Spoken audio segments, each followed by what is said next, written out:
So instead of presenting everybody, I like more everybody presenting than themselves. My name is Pavlo Sheremeta. I'm now founder of PRIVATIZATION. I used to be the Minister of Economy and Trade in 2014. Good afternoon, ladies and gentlemen. My name is Andy Hunter. I am president of the American Chamber of Commerce in Ukraine.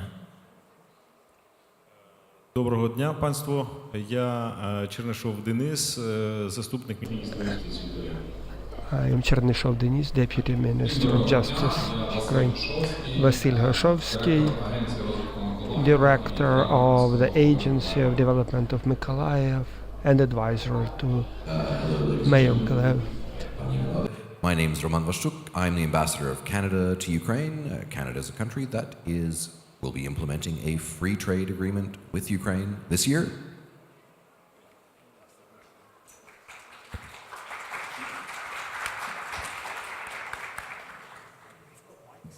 So to start off the conversation, I know that a lot of people are somewhat knowledgeable about privatization and regional development, but many of us are not exactly experts at it, and that's why we have these great people on stage.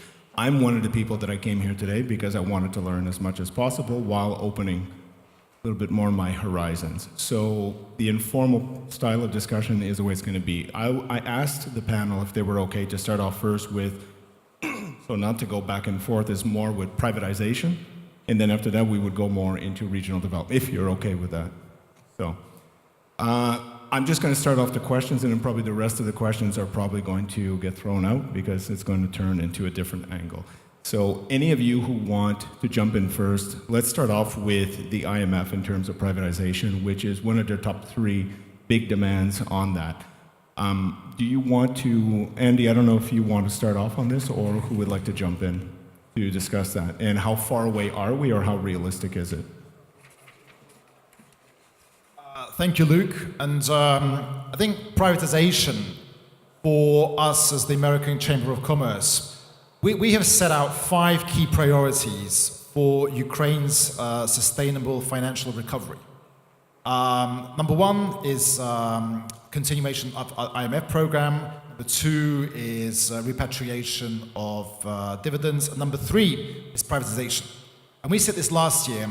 And so if you're like an organization, you've got KPIs, this on my KPIs looks like a disaster. Nothing has been done. Absolutely nothing. So we are very disappointed in terms of, I'm talking about the past 12 months, in terms of what has been done on privatization. And if at the moment, it's purely zero, and we are very much focused, but also concerned on what's moving forward. Luke is referring to the IMF the document that I have here. And I think the key priorities, what the IMF is looking at, is conducting the analysis of financial risk or fiscal risks, appointing independent supervisory boards at the 15 biggest state-owned enterprises, reducing the list of companies, a very long list. I asked my colleagues to print it out. It was 120 pages, so they didn't print it out for me. And finalizing audits of the biggest state-owned enterprises, finding classification, and amendment the law on privatization. So this is the challenge we have. But I think in a nutshell, what we really need to focus on is finding the assets. And then one thing that we are asking for in terms of privatization is transparency. We as the American Chamber of Commerce are calling for a 3-dimensional transparency. What that means is, number 1, transparency of the asset that's being privatized, no matter what it is, but understanding. Because some of the issues we have, there is toxicity. Some of these assets are toxic. So really, you've got to find out what it is that you're privatizing. Number 2, it's transparency of the buyer, who's looking into buying this. And number 3, transparency of the process. And I think that is also very important, understanding who is allowed into the data room, who can see what's going on, and who's in that data room and for what reasons. So, in a nutshell, I think, disappointing, extremely disappointing over the last year. And we are very much looking for that champion. I think, what we've seen with good people coming in, you do have a champion of someone pushing it. So with the appointment of the new head of the State Property Fund, we very much hope that we will see some change and some results on privatization. Anybody else want to jump in on this, or you're all good? I asked for a graph. Andy, you were talking about that it's been a disaster, technically. Is the graph I had asked be put up, and they said I had to point and it would be put up. And it looks like this graph is not going to be put up. Is there anybody in the back that's working? So in short, I'm going to illuminate with the graph. No, that's not the right graph. That's a presentation. One picture JPEG. 3 hours ago, I did this on purpose so there wouldn't be any mistakes. Anyways, until it comes up in the graph, it stated that the goals of 2016 in privatization was to sell off the assets in general for 620 million. But in 1 year, there was only 12.1 million that were actually sold. So I wanted to know, Pavlo, if you wanted to comment on that, on what your feelings were, or how you see that this, where the mistakes were in this. No, but I mean, if they had 620 million that they were planning and only 12 million, something went definitely wrong in that. What's your impression on this? I mean, it's not a small mistake, it's a colossal one. Well, look, and the usual Ukrainian answer is that there is a lack of political will. But I like our friend Professor Fukuyama, who says, I don't understand this metaphor. This is a bad metaphor, doesn't work. What you really lack is the broad coalition for reform. And I would add, like we had on Maidan, it's not an ideal coalition, but it's a broad, successful coalition for reform at that time. Now, such a coalition is lacking.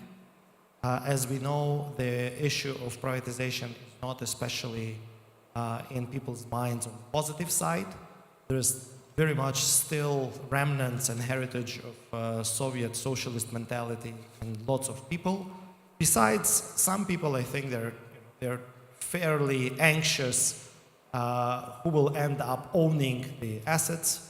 There are doubts about the court system. There are doubts, I think reasonable doubts, about the transparency of the whole system. Another point, and what would be my last point in this answer, is that the whole thing should be accompanied with the institutional development and strengthening. So yes, as Andy said, there should be the strengthening in the state property fund. There should be strengthening the court system and property rights protection, so that this privatization can be successful integrally, not just as a piecemeal. Thank you. Roman, as an ambassador on the outside, I'd like to get an outside point of view as well. I think there's considerable interest in some of Ukraine's assets. The electrical transmission system in parts of the grid is one example. Certainly I've seen interest from Canada in that. However, the fact is that it would appear that many of these assets are already de facto privatized. They are theoretically in state hands, but have minority shareholders who actually control where the money goes, which is a handy situation to be in if you can do it, and therefore results in the lack of political will, or in fact, which is in fact active political will to keep things the way they are. And I think that until there is either an outside lever or internal pressure that emerges to flush out the shadow ownership and management and actually put these companies out for truly transparent privatization, you're going to have this reluctance where things miraculously don't happen. Things are theoretically put out, then there's either no interest or the technical preparations never quite happen. So I think there needs to be some relatively plain speaking on this, because constantly going, let's say, on roadshows, talking to foreigners, whether they're Canadians or anybody else, about privatization, and then never actually coming up with the package of stuff to privatize, doesn't do a whole lot for your medium-term credibility. Thank you. I've been doing quite a bit of reading actually on this subject, and there's been a lot of saying that getting assets for sale, basically for privatization, without the proper legislation in the government is almost inflating the prices. And I was wondering if the Department of Justice or somebody wanted to jump in on that, because without the right legislation, it's almost not realistic on setting a sale price. Would you care to comment on that? Oh.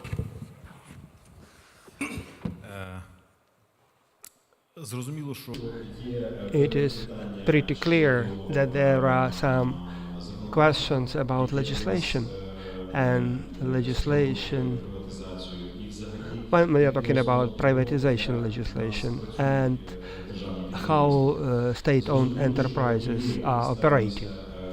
And really, we were criticizing this legislation, and in many aspects, this legislation should be changed. But you have to mention that in many countries and in our country, Parliament adopts the law, and we initiated, and this initiative may be adopted or not accepted at all. Unfortunately, populistic ideas are very much popular. And now, you know, there is lots of discussion about a land market. This is also subject to privatization. And a lot of populistic ideas are winning this game. And if we are talking about my personal views, not as Ministry of Justice official, but as a personality, I worked more than 17 years in state-owned bank. I would like to say that pretty often we are cheating ourselves or cheating others when the state is not able to properly manage the entity or is not able to provide the management of this entity normal KPIs to get wages in accordance with the obtained results, not just playing this game. Because, you know, there are lots of state-owned enterprises when the managers and the people who are working there are interested in the process, not in the outcome, not in the results. And I can list these enterprises. So we create normal situation with paying wages to the managers, or we should not cheat ourselves and to sell it at the open auction sale. Otherwise, it will be bankrupt entity. Does it make any sense, or what? So, on many occasions, and the presentation that I have with me, that we are initiating really attracting private capital. But what we need, in addition to changing the legislation with respect to privatization, we need to change legislation when we are talking about capital markets, because until now capital markets are moving in one direction.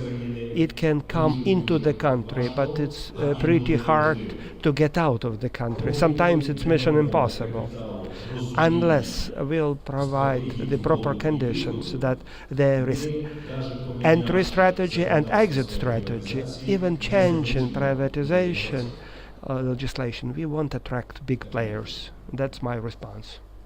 You were mentioning that you have or Andy did. were mentioning that you had a presentation. I don't know if this is the right time if you wanted to speak about this subject or. Now or maybe later. Is that? Now or maybe later. No. It's up to you. I mean, you're the expert. If any comments, I can. Well, that's a question. I mean, is there? I just wanted to put two little things, and then maybe we can jump on that. Again, as I was saying, I was reading a lot of the IMF report and all that, and again, this is open wide for everybody, but they were, and I quote from the IMF that while with our Minister of Banking, basically, with Khortytsa, just left, while she did quite a bit for the banking sector, there was also a pretty hard report on the IMF saying that she had done very little for privatization. I was wondering how you feel about, or anybody on the panel, do you agree with that, or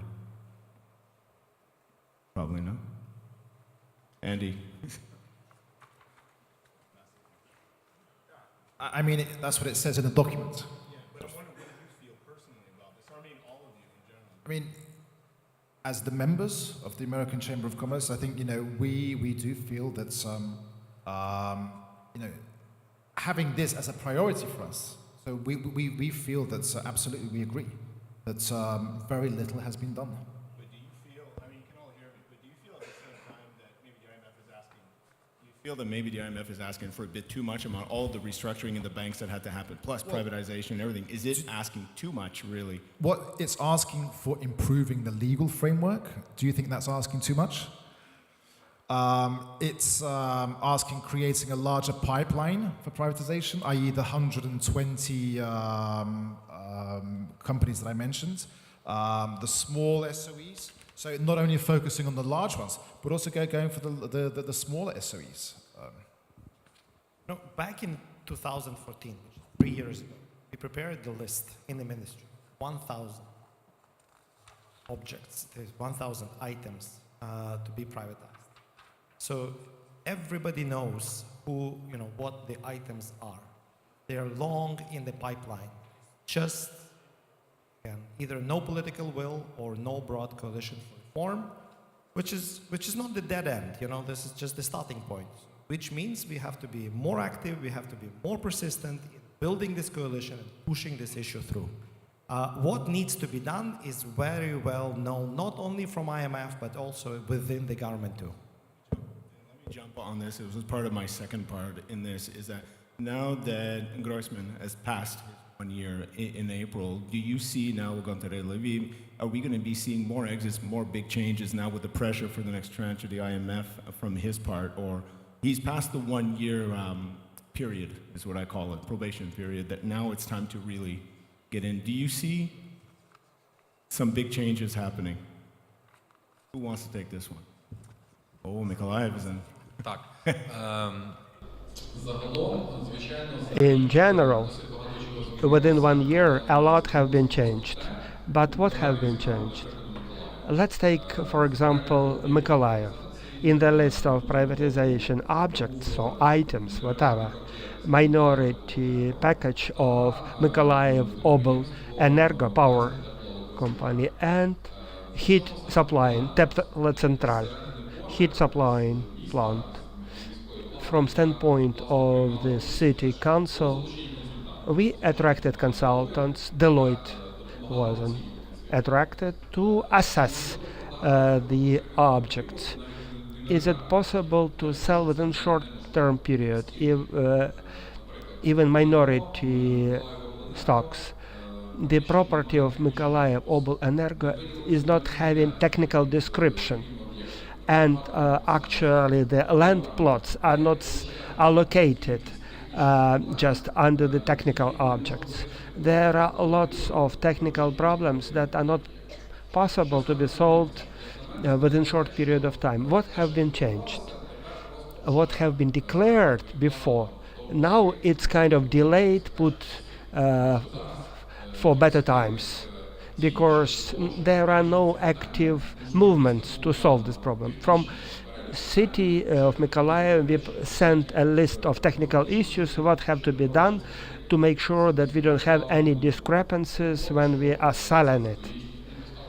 This is like they have paused now, and the decision is adopted just to put it for the future, for tomorrow and the day after tomorrow, probably. Thank you. So why don't we get more into sort of a question I've been getting all morning and for the last couple of days about the strategic assets versus the non-strategic assets. And everyone's been asking me, Luke, are you going to speak about the Odessa port? And what is the big difference according to all of you? I know, of course, I mean, I'm asking for everyone to know that if you consider that a few years ago, several years ago, there was a transparency on Mittal, on the plant, which went very well and everything was. And now with the Odessa port, what happened in general? What is going on? I mean, we know with the legislature, the way that the price is inflated, that there's debts attached to it and the whole bit, but what would you say happened so well back then when it wasn't as sophisticated as now? And why are we having the same, much deeper problems on this one? And now we have, as we were writing, we have non-strategic assets that are bleeding the economy in a big way. So how do we get back to that transparency of sale? Roman, you're giving me a nice smile there, so I don't know if you're, or who would like to jump on this? You know, I haven't got the magic formula, but I think your mention of ArcelorMittal in the 11, 12 years ago shows that it's not a matter of legislation. It's not a matter of technical capacity, right? Ukraine is full of overeducated, smart people who make things complicated for a reason. It's a bit of a regional specialty. I mean, I was reminded last night of a passage in a book written by our current foreign minister, Mr. Freeland, in her previous life as a journalist. It was called Sale of the Century. It was about the rise of the Russian oligarchs. And where she was having dinner once with one of these people who had just rolled up some deals, probably 1995, 96, so now 22 years ago, and complained to him and said, look, the law seems very complicated. It seems to not really be facilitating broader participation. This is a problem. And he said, no, my people wrote the law. It's the way it is. It's supposed to be that way, to make sure that our interests are protected and we get what we want. So, I think it may not be quite that simple, but it's not because people in the State Property Fund haven't had enough workshops or haven't been taken on enough trips to nice places with muffins and coffee where you can be told about privatization. That's not the problem. Okay. So is a relaunch needed? Then do we have to review the entire system, as you were saying, because it's definitely not the legislation. So do we have to review the entire, I'm just wondering, what do we need to do?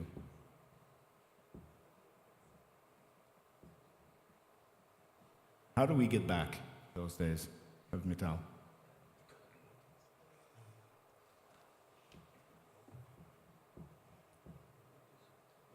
Do we need a relaunch completely? Do we need to stop the entire way that we're operating right now? Do we need to look back at the overall system on how we approach things? Because right now it seems like we're turning in circles with the Odessa port. Do you understand? Can you help me with this for a second? Because I do hear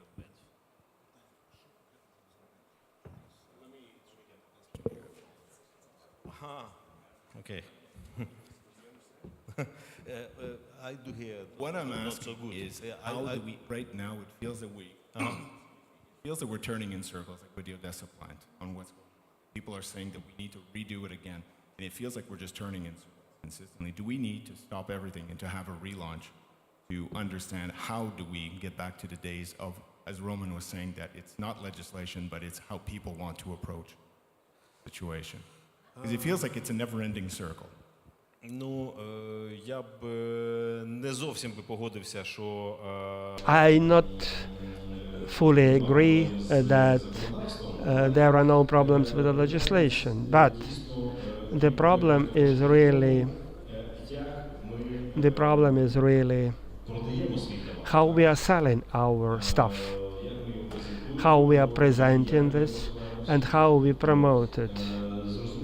it's pretty clear. It's a very comprehensive problem. And this is not about concrete and specific plant.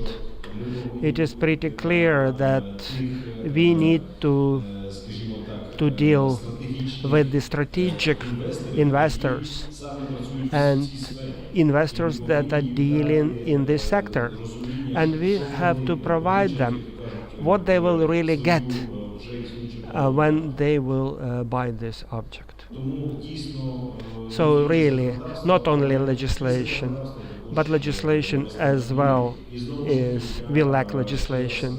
And one more time, I just wanted to mention that unless we will create normal rules of the game at the capital market, serious player won't show up here. And he will understand the risk. He misunderstood the question because your English is so sophisticated for him. You know, he needs... Sophisticated, this is nice. French Canadians are it's the opposite. So I just found, the reason I was asking you about relaunch from EBRD that I think might clarify the issue. It said the whole privatization program needs a relaunch. You want to demonstrate the effect of a successful privatization in Ukraine, and maybe you don't need to start with companies in over-regulated industries, the EBRD director added. You need to save them for later because they're the most difficult to privatize. I think that's what I'm saying is that are we going over too big rather than going for the easy ones immediately to give a vote of confidence for people to want to bid on it? Sorry, I missed with my question. Or maybe I just made the answer. That's probably the overall thing. I've got a whole 3% left on my computer that I've seen, so I'm hoping I'm not going to lose my question. So if I lose my way a little bit during the conversation, I apologize for that. I wanted to talk about, before we get into region, about investments. We were at the Kyiv Post CEO breakfast a few weeks back, and we had the Chinese delegation that was there, and we were talking about investment in China. And one of the questions that I asked that kind of stopped the room for about a good 5 minutes, where everybody was murmuring, because everything was diplomatically comfortable, is we all know that China go big. Everything is very big, very deep, and they've got very, very deep pockets. And my question was, how come we're not seeing a much more aggressive China in Ukraine right now, considering that it's the Silk Road that they're thinking about building, it's on the edge of Europe, it would make their life a lot easier for a lot of things. There's so many great assets that would be strategically important for them. And my question was to the Chinese delegation was, do you believe that it's because that if Ukraine succeeds, in this war, this is the ultimate victory by Ukraine succeeding, and with their, how did I put it exactly, with their association and diplomatic and strategic partnership with Russia, are they slowing down on purpose in order to not to offend or not to step on other deals that they're doing with Russia? And this really got the room. Are we slowing, is the Chinese investment slowing down because of our northern neighbors and their ties that they have with them in terms of business? And I don't know who, I got a lot of diplomatic answers, but I got a lot of smiles that nobody really wanted to answer. And I don't know what you guys feel in general. What do you think, Pablo?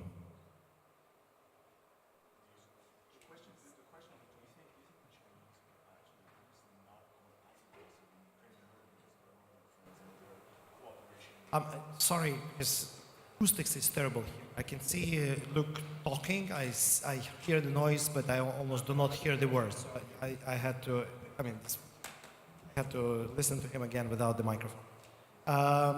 China. Look, I've lived and worked in Southeast Asia for more than 3 years, which of course doesn't make me an expert at all, but at least I think I can more or less try to understand the way they think.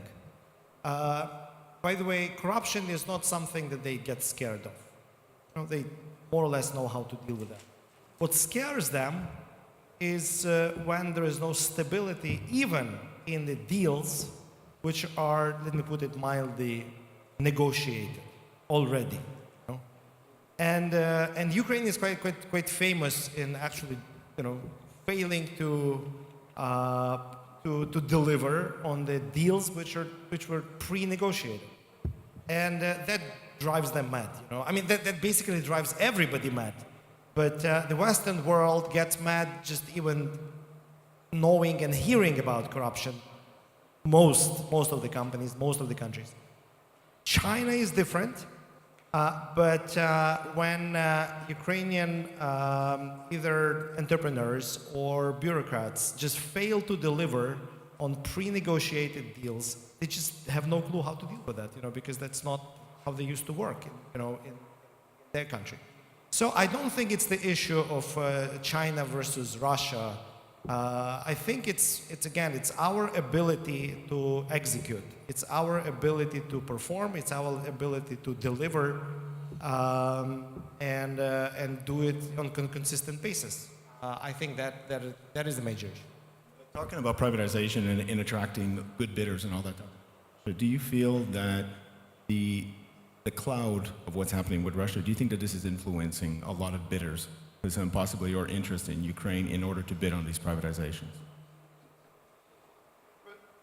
There was the research done by colleagues of the American Association, European Association. Maybe you did the same thing, but I'm aware of their research that asked investors what are the major impediments, what are the barriers to invest in Ukraine.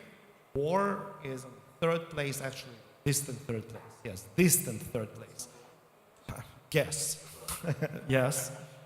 First is corruption. Second is the issues with protecting the property rights. So these are two first issues, top two issues with a big margin, with a big gap, and then the word comes third. We're going to take that more into the regional development, but first I wanted to speak to our Deputy Minister of Justice. Was this the right time to talk about your presentation while we're on the subject of privatization, or is it? Would it be the right time now? We're going into regional development.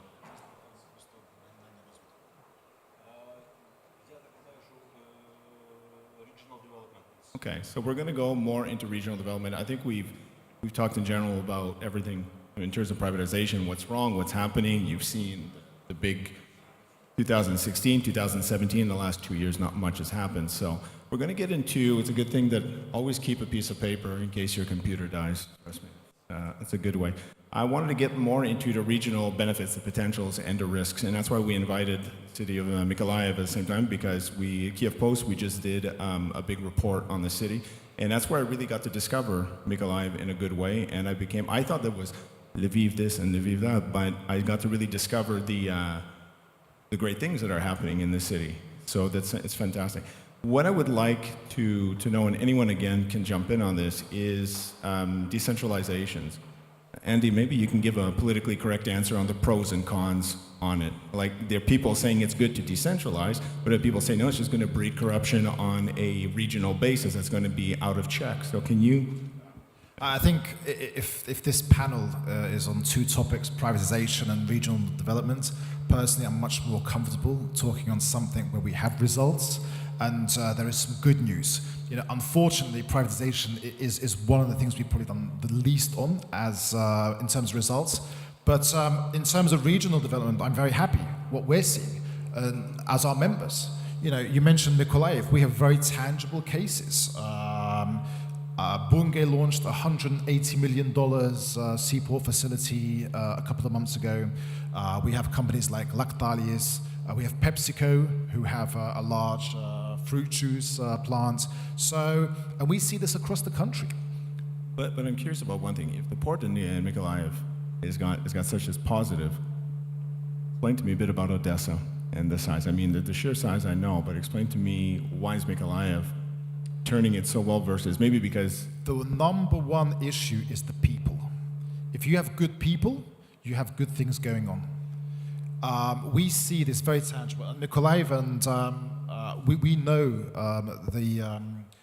some of the, well, I don't know the people personally, but what I hear from our members is that they can get things done.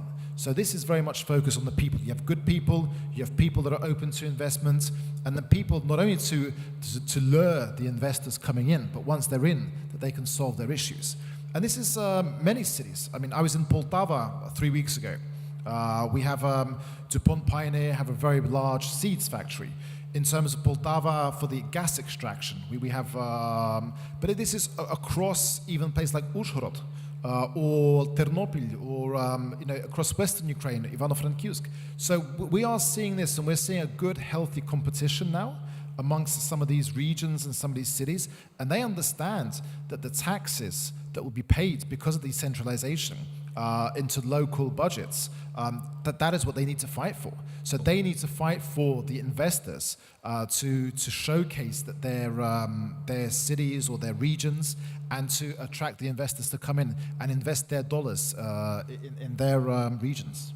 Talking about investors, Roman, can you, can you comment a bit about the investors from Canada? Because I know it's been quite active on several fronts. What's your feeling from your experience of talking with potential investors on decentralization in the region? My feelings are very positive on that, and just like Andy's been saying. We have a project on local economic development and governance with the Federation of Canadian Municipalities, 4 oblasts, 16 cities in those oblasts.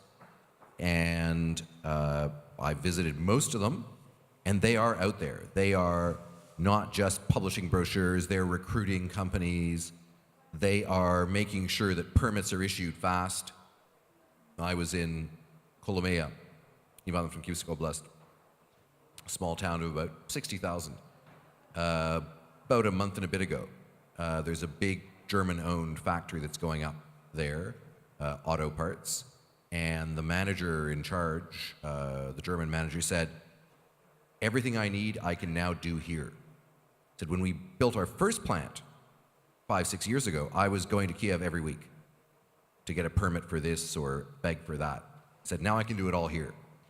And the city and the oblast are both really, really keen on investment. So, that to us, and our project is not about making investments or itself, it's creating the frameworks. We were trying this stuff 4 or 5 years ago, and what you ended up with was a pile of beautiful strategies on nice paper and a whole bunch of workshops, but not much happening. We're doing much of the same stuff now, except unlike the quip about the definition of insanity being doing the same thing and expecting a different outcome, we are doing the same thing, but the underlying situation has changed. And we're getting different outcomes. Because when municipalities get revenues, they need a strategy. They need to talk to business, they need to talk to NGOs, they need to talk to the people on their council and develop a common vision of what you're doing with the town or city. Seeing that. Poltava Oblast, I think, Poltava is a kind of developed as a sort of, I'd say, sleeper oblast of Ukraine. It's very balanced between agri-food, oil and gas, and heavy industry. Which means that it's got sectors that have carried it through all of the different ups and downs of the Ukrainian economy. Solid companies, one of which now has a significant Canadian investor, that's Astarta, big agri-food company. Of course, their business center is promoting itself here. 30% of that company has been bought by one of our biggest investment funds in the last year. So, unlike privatization that hasn't happened, investment into transparent, solidly run Ukrainian companies is happening. And those companies are anchored in regions that facilitate what they're doing. Okay. So I'm going to pop one thing. I'm going to ask a question that I know is a bit naive then, but what's not naive? Several people were asking me when talking about the decentralization and for region is to talk about money for the region so that they can actually aspire and get to their full potential on that.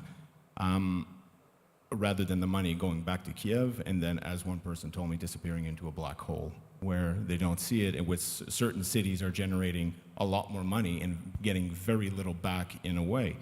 The question basically is, how should basically the budgets be adjusted in order to better be controlled? How should we change this? I mean, is it even realistic again that this will be decentralized in the next few years? Or is this just another aspiration, I should say? No, just jump in, but it's fine. You're looking at me Just strange. jump I back. know, I'm not no, very because quick. it's already happened. Okay, This is the one thing that actually has happened. okay. It was done at the end of 2014, and at that point, everybody was complaining, "Oh, we don't have the capacity. We don't." In Ukraine, you can't win. If you make a reform quickly, people say, "Oh, it wasn't prepared." If you wait, "Oh, where's the reform delay?" In this case, it happened, and people are playing catch up. But the money is there in the regions. But some people are playing catch up much faster, like our friends in the western region, and as well in Mykolaiv. And I just wanted to basically jump in if you wanted to tell us about the process and how you personally did it. Because you guys have been quite aggressive, and it's kind of, it's like I said, I became a fan of Mykolaiv after I read most about it. And I wanted to hear it more for the horse's mouth, as we say. What did you guys do different that other regions are not doing, or other areas are not doing? What's your secret? Для початку трошки реклами. A little bit self-promotion. As a result of 2016, Mykolaiv is number 4 by Transparency International among cities of Ukraine. How we accomplished that? We accomplished that thanks to implementation of open budget system. People can see all the revenues and all the spendings, and via internet you can check it out. And as well, we as well made transparent all the payments. Every person can find every payment slip from the budget revenues. It's available on open data, and as well pretty good information campaign, and a lot of NGOs are raising this issue and attracting attention. They are doing kind of awareness raising. And if we are talking about Mykolaiv, before 94 it was kind of closed city. It was kind of a military technical center of the Soviet Union. And today there are online broadcasting of the city council, and city mayor's sessions are broadcasted online, and there are open door policy, and people can see how officials are working, and how to relate something unique that we have, and privatization and decentralization. So what we need to talk about privatization, not only about national property and state-owned entities. Mykolaiv last year is among the cities who assessed all the municipal property, and we have the register of municipal property, and we can see that public authorities of Mykolaiv city, we have about 5.5 billion hryvnia of the property, and every person can check every premises, whatever technical means they have within the property. And as well, awareness raising campaign was pretty good about condominium, and number of the so-called OSBB, or owners of the apartment buildings, raised almost twofold. So they used to be owners of the apartments, but they are now owners of the whole building. They are learning how to manage the whole property, and they are getting understanding what is happening right now, and making it transparent. All the activities of the city council, we can manage the funds properly. Pretty straightforward case. How a city budget is managed. Last year in Mykolaiv city, there were 92 new roads within the city. Since Soviet times, it never happened in Mykolaiv. Another question that I received that everyone is talking in terms of regional development, agro. It's like the next big thing, but I think that's everybody understands this very well. What would you all say is the next, or what is the other secret, or the next sector that, aside from agro, that has huge potential on that? That's that would surprise people? Well, let me mention the sector that will not surprise you. It's IT, and we see the pieces of IT, islands of IT developing rapidly, nicely. Kyiv, Kharkiv, Odessa, even Vinnytsia, to a certain degree. Something that may surprise us in the future. Well, how about medical tourism? We already see some of the signs, let's say the dentistry, dental work, some of the successful clinics, obviously private clinics, the new ones, well run, well managed, with a good marketing, targeting the European patients. They're already coming to Ukraine, even Kyiv, from what I know mostly. But given the fact that Ukraine does have, or especially did have, and hopefully does have a strong medical education. When I was in Malaysia, lots of Malaysian doctors, they featured the Ukrainian diplomas from medical universities in their walls. They tend to have the graduate degrees from Western universities, but undergraduate degrees from Ukraine or Russia, many from Ukraine actually. So having this base and then venturing into medical tourism, I think that is something that may surprise all of us. Likewise, actually, you mentioned about agro, but agro machinery is also something that may have a good potential. We don't see it developing very rapidly at the moment, but obviously having such a strong demand from the agro sector itself. Some of the base was there too during the Soviet Union, so that can regenerate hopefully too. I think one other sector that can surprise us still, as ironic as this may sound, is agro, but non-traditional, not your sort of sunflower seed, sunflower oil and soft commodities. Things like blueberries. Even today, there are supermarkets, very large supermarkets in the United Kingdom. Tesco. You go, they're blueberries produced in Ukraine. So things like blueberries and birch sap. And I think, it's agro is still a much wider sector than we sometimes think. About blueberries, I agree with you. I had somebody who approached me to become an investor in his blueberry farm, and I said, it's the wrong kind of investor. I'm not that kind of person. But if we're taking a look, getting back a bit to Mykolaiv, and as we were saying about the other cities, you were talking about Kharkov and Vinnytsia and all that, what would you all say is the next Lviv, the next Mykolaiv? Like, what is the next hot region or city, and what can they, or other ones, and what can they learn from Mykolaiv? Like, what is the one ingredient to get that going again? Imagine if we had tons of these cities doing the same. What's the secret, and which part do you believe, Pavlo, is the next hotspot in Ukraine that's going to become a case study, shall we say? Well, I agree with Andy here. It all starts with people. I think basically everybody on this panel mentioned that, and probably not only on this panel.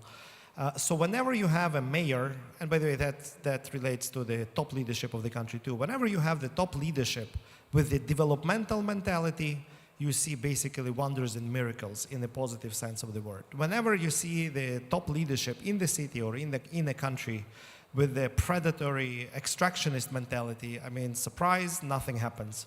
And even that would be a good news, because there are many other bad things happen. So look at the places where the mayors are with developmental mentality, and actually Mykolaiv is one of the good examples. We need more people like this. We need more mayors like this. Well, you mentioned about Lviv. I wish Chernivtsi will be there. I wish Kyiv will be there. I wish Kharkiv will be there, and Odessa. There are pieces and islands, but well, hopefully, I mean, competition between the regions for investment will push them there. I'm actually quite optimistic about Vinnytsia. I was impressed with the leadership there. Because of the leadership. I'm impressed with the leadership there, and obviously they enjoy the support coming from the government too. But I want to get back a bit. I've got kind of one point that I understand a bit. You were talking about top leadership and the mayor, but was a transformation in Mykolaiv from old Soviet days, as you were saying, did it start really with the mayor, or was it something that started before and the mayor just put gas to the fire, shall we say? Actually, the mayor of Mykolaiv, he was only the symbol of transformation because he was elected by the people. And Mykolaiv is in the south of Ukraine. Actually, it's quite pro-Russian city. And so the mayor, the figure, yes, and the man who is ruling now in the city, it's only the symbol of and on the leader of all of that people who elected them. So actually, I can say that before it was a lot of transformation before him, but he was just like a flag for all of that things because people is the main thing. It's not about one guy, because one guy, it's very hard to change a lot of things being only the one of that set. And actually, looking now at the Ukraine, about the previous question, there is, I think the point now, a very interesting city now, which is growing and developing very fast, is Ivano-Frankivsk, and probably it should be Kropyvnytsky. Before Kirovograd. So it's quietly fast, but Ivano-Frankivsk is very fast transforming. They're building new infrastructure, they're building new kind of businesses, a lot of businesses, and a very strong, how to say it, society. The very creative people who's doing a lot of things. Chernivtsi, I wish to, because I'm born in Chernivtsi, but Chernivtsi now have a very hard political situation, and actually about a month ago, the mayor of Chernivtsi said that the political crisis is now in the city council and asks the Verkhovna Rada to re-elect the mayor of the city and the city council. So I believe in Ivano-Frankivsk like the next point. Roman? I'd actually support Vasily in that, and the one initiative out of Ivano-Frankivsk that I think has some nationwide applicability is Teple Misto, warm city. But it's not literally about energy efficiency, it's about warming up the urban environment for people. And the interesting thing is it is being replicated, for example, in a much bigger city like Kyiv. They're franchising it out through social franchising to Berlin. So it's sort of kind of a Ukrainian idea of how to organize, self-organize business people for the common good that is also being picked up outside Ukraine.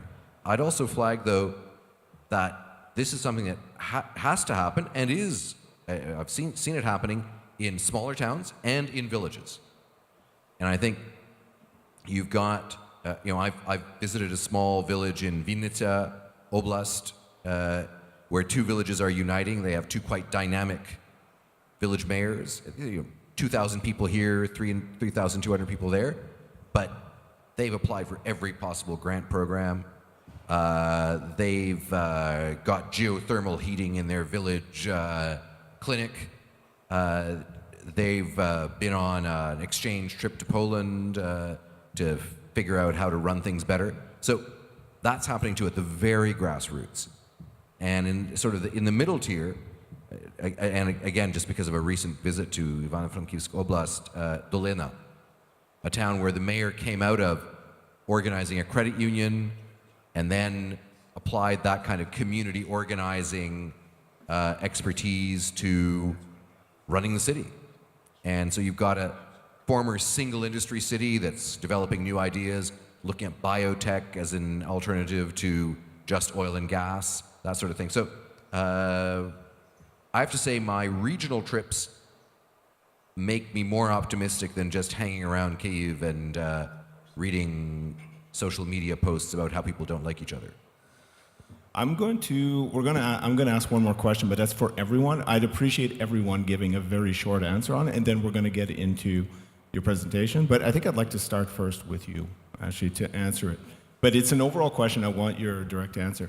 Is, with this big wave globally of populism, specifically when it comes to elections and all that, and our elections in Ukraine coming up soon, is there a fear by, or what do you guys all think about the wave of populism with the future elections coming up here, and will that derail the regional development or plans or privatization in general? How do you see that, with people making grandiose promises and things changing? We've seen what's happening in the United States. Things are going backwards, the whole front.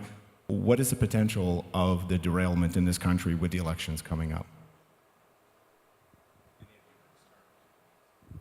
Clear, or? The Ukrainian elections, of course, coming up in a year and a half or two, right? So I'm just wondering, with the wave of populism and everyone wanting to get elected and some people having lower approval ratings, will this affect the forward motion of the regions and privatizations? Let me, look. It's always a danger. It's everywhere a danger. So it's good that France dealt with that nicely. Well, hopefully we do not have such a short period, as you imply, because I hope it's 2 years. And within these 2 years, I think it's a good chance to create the movement, to create the party, maybe the combination of parties, the coalition of parties that are anti-populist, are realistic, that are responsible. And is there enough time for this party, for this movement to get attraction? In the US, I think one of the reasons why Donald Trump won the election was there was a lot of angry people. And the people were angry, and he understood that. And he gave them what they wanted. So he managed to understand the electorate. I think here, it's really understanding how angry the people in Ukraine are or will be in 2019, and what they're going to focus on. But, from coming, we would hope that, to focus on the issues, the economy, and I think economy, healthcare, and less populist issues as we sometimes have seen. Погоджусь з колегами. I would agree with colleagues. Really, what we need to, as previous colleagues have mentioned, people are angry to accept what they have right now. But while, let's put it this way, the culture of electorate, of the voters, is still low. They trust whatever they see on TV. They consider, somebody promises that pensions will be raised by the factor of three times. But how to get this money, nobody knows. In case everybody will reach agreement, all the political forces, that we have to tell the truth, that we are a poor country, and we need to learn and work every day, work hard, and this will be beneficial. Thank you. With respect to the threat, populist threat, the next wave, populism wave, may kill our country at the next election. How to kill? All the cities have infrastructure in such a bad shape, and capital renovation have happened only in 1960s. So a lot of problems with water, power supply, and lots of environmental problems will arise as a result of this. And about infrastructure, agricultural sector, we need to understand. We need to export these products. Using Mykolaiv as an example, 70% of grain from Ukraine transported via Mykolaiv. We have some parts of the cities that trains are never stopping, fully loaded trains. And as of today, infrastructure is overloaded, we can't solve it, and the roads are in terrible shape. And in case populist forces will come to power that will not envisage rehabilitation of infrastructure. How we have to overcome it? In our country, as of today, we don't have the strategy of our development. There is document presented by the president, Sustainable Development 2020, but there are no clear tasks, strategic tasks for development, and what kind of ideas should help to unite political forces or movements that should get together and fight populism. It should be based on concrete and specific facts and figures. These have to be developed, and people have to be united, fighting against the real threats. Thank you. Possibly comment on the day-to-day politics of Ukraine, especially electoral politics. But I would say that our own example in Canada shows that you can have a kind of centrist, rational, inclusive option that can rally majority support. So there isn't some sort of inevitable international wave of populism that must sweep you to that destination. There are other ways. Requires people, ideas to come together and coalesce and organize, I think as Mr. Sheremetyev was saying, to provide that option for 2019. Thank you. So we're about running out of time, but we definitely wanted to get into the presentation, which we felt would be great, so we're going to pass it over, and we'll get into that. The privatization objects are located in the cities that we have mentioned: Chernivtsi, Kyiv, Lviv, and Odessa. So all the privatization objects, more items, we want to relocate outside the city center, constructed under Tsarist times. And in Odessa city penitentiary, it was built in accordance Victorian style design, and all the conditions and standards for the people who are expecting the court verdict, not yet approved this verdict, and it's pretty clear that within this period of time it was outside the city or outskirts of the city, but eventually in Odessa, in Lviv, this is downtown Odessa and Lviv, and we expect to attract investors and hope they will be interested in this. It's pretty clear that Ukraine is having a lot of other priorities than construction of prisons, and we will offer not only to spend budget funding, but to work in the effective and efficient way. And one of the projects is PPP, that will attract private investor to construct the new prison.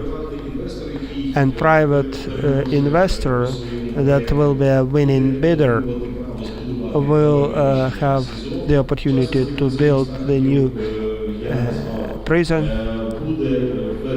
and it will be commissioned, and everybody will move to the new premises. After that, investor will be able to use the land plot for that this prison is located right now. And in particular, we have the following data. Lviv project,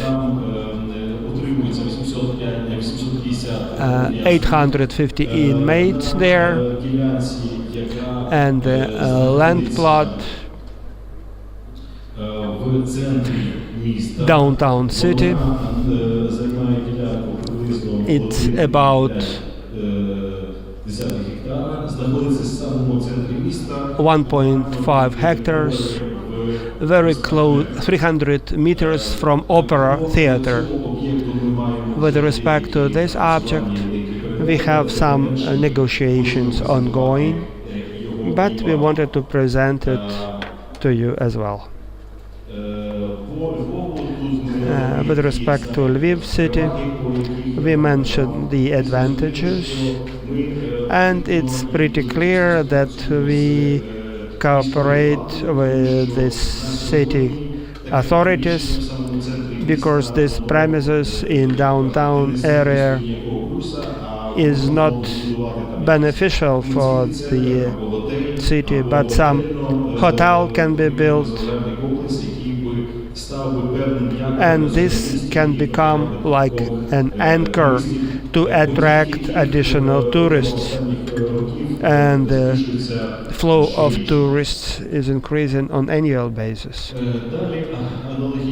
And the same information about this respective land plot. And the following slide, this information about Kyiv city prison. Number of inmates is mentioned,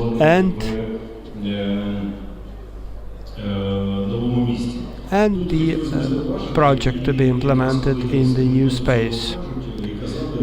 And colleagues have mentioned about this, that there are lots of populist ideas, and we have the ongoing discussion with Khortytsa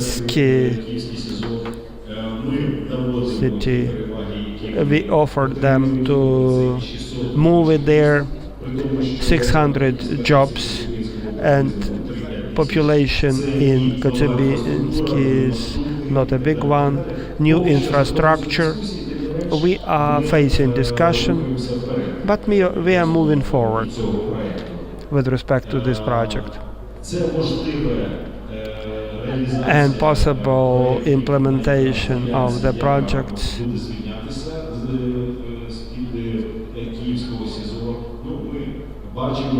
and we can see that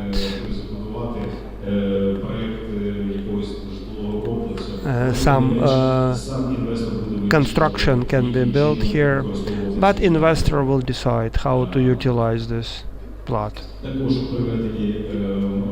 And as well, possible project implementation in Odessa area, and it's as well downtown and 23 hectares of land, and investors are very much interested, and local investors are very much interested. And the next stage, probably we will offer project implementation in Odessa and Chernivtsi, because land plots are the biggest ones and the most acceptable to implement the projects. When we are talking about Chernivtsi, location of our prison in Chernivtsi city, this is really central area of Chernivtsi. When it was constructed, it was not the very center of the city.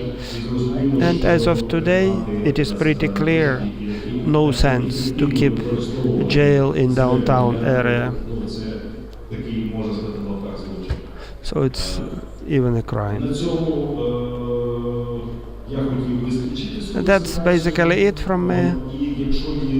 In case you have any questions now or in the future, please go ahead. We'll comment about all of that. Thank you.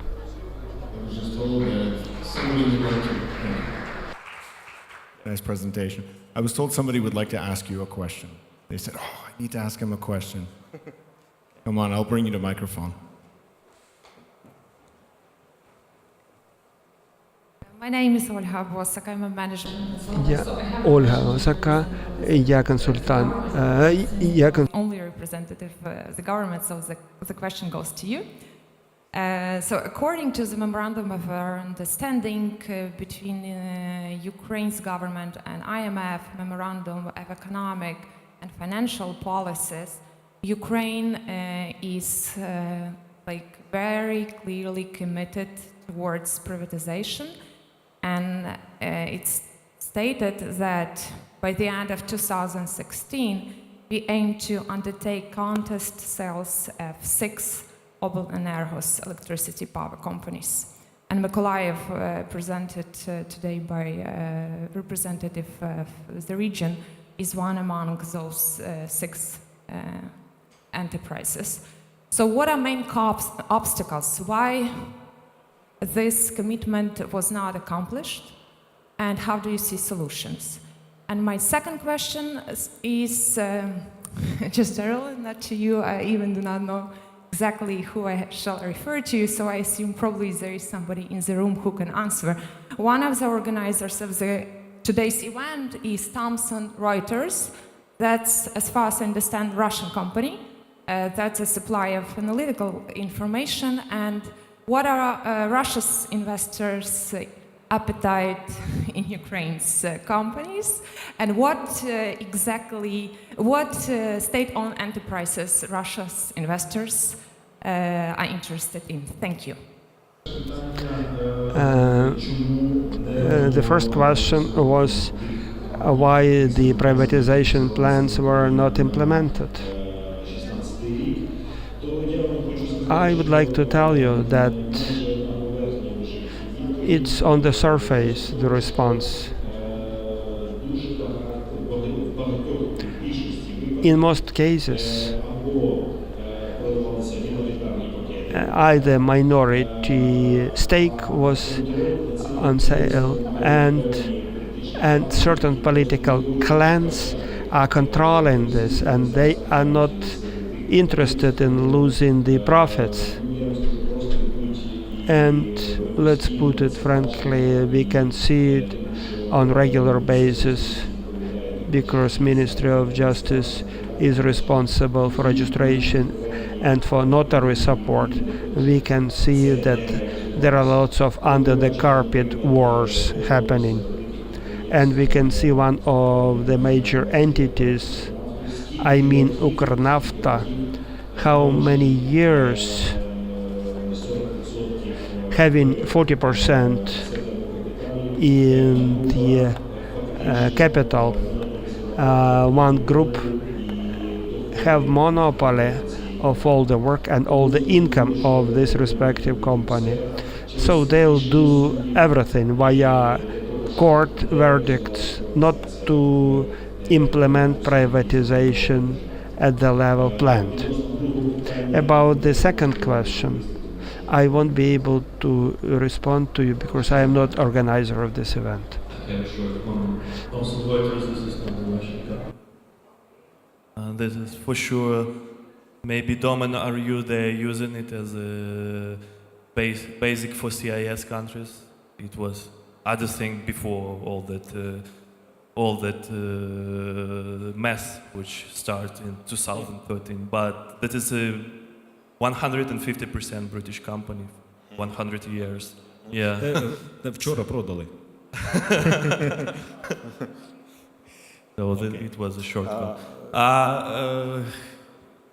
Была панель предыдущая, как раз, которая была посвящена и энергетике. The previous panel about energy and privatization